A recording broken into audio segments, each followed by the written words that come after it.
Good morning, everyone, and welcome to another edition of CAFÉ EXPRESSO. My name is Alberto Foncerrada, and this is a program of UNAM Chicago in alliance with Spanish Public Radio. Today is a very special day. I have as a guest Amy Glover. She's the president and founding partner of Agil, or Agile. This is a public affairs and strategic consulting firm based in Mexico City. Hi. How are you? Hi, Alberto. Nice to see you virtually. Good to see you too. Good to see you too. Amy has a very extensive experience. She has been the director of the Mexico practice at McClarty Associates in Washington, D.C. She was the national director of external relations at the American Chamber of Commerce of Mexico. She's a columnist for Milenio and serves on the editorial board for the business section of Reforma, and she writes for Mexico Today. And I can go on and on. I mean, you have a very ample curriculum. Again, Amy, welcome. There's a lot to talk about, and I'm glad you agreed to do this. Yeah, thank you for the invitation. Yeah, for sure. And I want to talk also at one point on because this is very important, because Amy also serves as the co-chair of 2020 Women on Boards Mexico. So, but let's start with some of the topics that you've been writing about lately. Sure. I've seen a couple of pieces, very provocative pieces and very comprehensive, where you talk about what's going on in Mexico. Why don't you tell our audience a little bit about, well, first a little bit about you. I know you were born in Detroit. Yes. Tell us a little bit. I'm fully North American because my grandmother actually was the only one in her family born in the United States. Her brothers were born in Canada, and my great grandparents had immigrated to Canada from Scotland. So I cover Canada, US, and Mexico. I was born in Detroit, but I took Mexican citizenship in 2005. I've lived in Mexico most of my adult life since 1997, although I did have a period of 5 years in Washington, D.C. recently. And it's very interesting experience being an immigrant, in the reverse of what the trend is, I suppose. But we're millions of people who are binational and have a great affection for both countries. And there's just no doubt that we're better off when we coordinate together. For sure. Yeah. So Amy, you tell me a little bit about there's a couple of pieces that caught my attention that you wrote on Mexico Today. One, it's the one about, let me see, what's the title of it?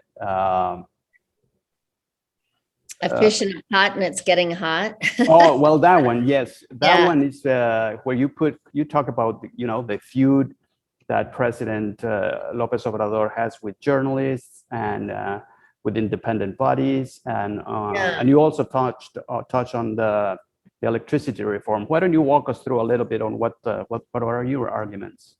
Sure. I mean, I think there's a lot of contradictions when we look at Mexico. I mean, I think there's a high degree of political dysfunctionality at the moment, but we see that globally as well. I mean, the US has had its fair share of that, and what's going on in Europe and Asia, none of it is easy. But I think, Mexico faces a particularly complex scenario. Mexico's democracy is quite young. The first transition away from one-party rule was in the year 2000. There's been various governments since then of different parties. I think what we're living through right now is, again, the concentration of power in the hands of one party to a large degree, which is Morena, which is the president's party. I do think it's very serious, and unfortunately, issues related to the rule of law in Mexico, instead of improving, have been getting, I would say, worse. To date, 6 journalists have been assassinated. I mean, there's no other way to put it, gunned down. There's no way to put it nicely, for exercising their craft, which is informing the public related to, current events, A lot of this is related to organized crime, which involves, to a large degree, drug trafficking. But the point is, there's really not a state that is stepping in to protect these journalists, which is a big concern. So, I when I think about this, sometimes I think, Mexico is kind of like the, Italy of Europe, but Mexico is the Italy of North America, rather. Politically dysfunctional, and yet there's a lot of economic upside. You kind of wonder, how does this even work?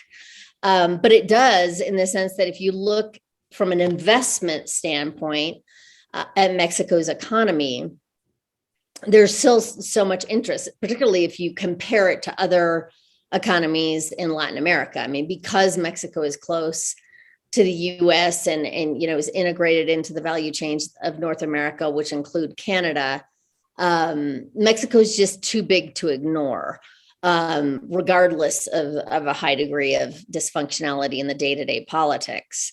And there's a lot of interesting things going on right now. I mean, the startup ecosystem in Mexico is just incredible. And I wrote about that in January in terms of what's happening with the digital economy. And obviously, with the advent of the pandemic, that really opened the door towards pushing towards greater digitalization and all, and many of the things we do. And perhaps the leap was greater in Mexico, whereas, in the US, perhaps people were already ordering groceries online and whatnot. I would say too, the use of WhatsApp as a business tool, for example, in Mexico has just gone gangbusters. So this is really great news for small and medium-sized companies that now have a platform to sell their goods and services and interact with their customers and, conduct payments online. So in that sense, I think there's a lot of excitement in terms of the opportunities that Mexico offers. Mexico is a country of 130 million people, it's a young country. Mexico is a cool country. I mean, everybody loves Mexico, I mean, that's right. We may have our downsides, but, it's fun. And Mexico's brand in that sense, I think has a lot to offer if some of the politics could just get out of the way.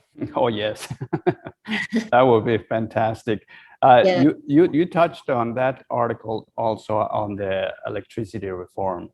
What's your take on that? I mean, I guess, thinking about an American audience, I think in the US, we don't think a lot about energy policy. It just kind of works. And, we don't know why, but because largely it's the private sector that is in charge of distributing energy in the United States. In Mexico, since, a little bit after the revolution in Mexico, the energy resources have been concentrated in the hands of the state. So you have a national oil company, which is Pemex, a national electricity company, which is CFE, and these are the organizations that distribute energy. Several years ago, there was a reform that allowed for private sector interests to get more involved in investing in the whole value chain, both in extraction, production, and distribution of energy. But the current president, López Obrador, has a vision that harkens back to a focus on hydrocarbons. I say it's a policy for the 20th century. The problem is we're now in the 21st century. And ironically, Mexico has huge comparative advantages in various renewable energies, particularly solar and wind. So when we talk about the energy transition, it's transitioning away from a dependence on hydrocarbons and toward greater use of renewable energy. And Mexico could be the energy powerhouse of the future if it decided to embrace this. At the moment, however, we're kind of stuck in a narrative of protecting the old instead of embracing the new. And my feeling is that you can only deny reality so long, and you kind of have to go. This is a global trend, which is critical both for climate change, but also for investment, because manufacturing is critical to the Mexican economy. Mexico is an exporting powerhouse, and it will be hard for global companies to continue to produce in Mexico unless they have access to low carbon footprint energy. Why? Because at the level of boards today, globally, most companies have established emissions reductions. So if my company, let's say I'm a global manufacturer of cars or refrigerators or whatever, I need to make sure that I can have access to energy that is clean enough to comply with the commitments that I have made to reduce my carbon footprint. And if I can't do that, then Mexico's not a good option for me. So really, from a competitiveness standpoint, from many angles, it's absolutely critical. And that's why, to make a short story long, electricity reform is such a huge issue in Mexico right now, because the legislation that has been put forth by the president would actually make it harder for private sector interests to produce energy, renewable energy, and sell it to CFE, giving a real advantage to the state-owned company. Oh, wow. This is not by far the end of the story. I mean, there's a lot still. We would need to devote an entire program to this. Yeah, no, it's extremely complex. Extremely complex, but we'll get to that hopefully at some other point. Sure. I will not let you go before I touch on another subject that I know it's close to your heart. You wrote a piece for Univision on 2017 on the Women's March in Washington, D.C. And it was a beautiful account on how your family influenced your decision to attend the march. Why don't you tell our audience a little bit about that piece you beautifully wrote. And I know you've been very active. I mentioned at the beginning, you are the co-chair of 2020 Women on Boards Mexico. So please tell us a little bit. Yes, definitely passionate about ensuring, my focus has always been on the economic empowerment of women, because I believe through that, there's so many other ways, personally and politically, that you're empowered if you have a way to support yourself. Now, which is why I focused a lot on promoting and empowering women in business.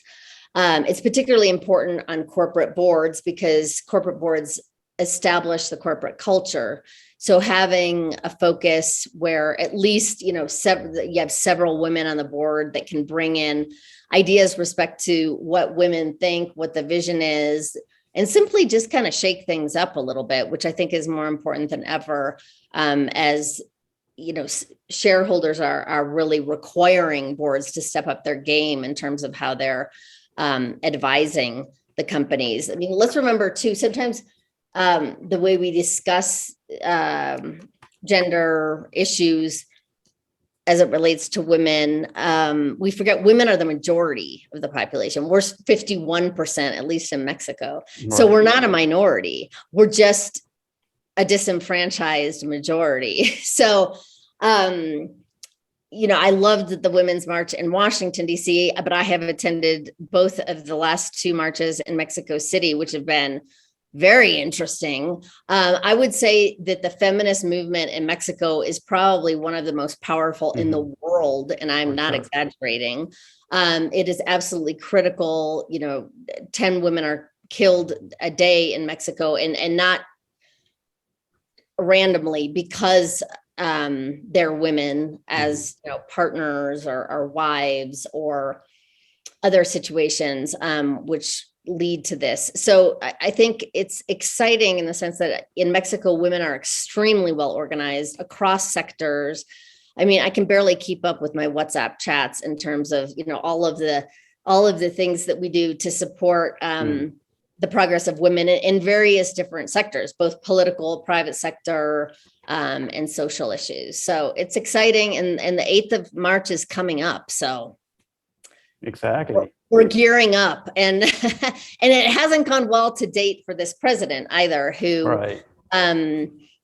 Hasn't shown a lot of sympathy, let's put it that way, with the issues that face women, which are quite serious in Mexico. Yeah, you got a point there. Amy, thank you so much for this. I'm gonna share this with my audience. I'm gonna post your because I thought your article on Mexico, A Frog in a Pot and It's Getting Hot, was really terrific, and you encompass a lot of stuff there. So I'm gonna put the link there so our audience can go and read it. And thanks for talking about these issues that are close to your heart.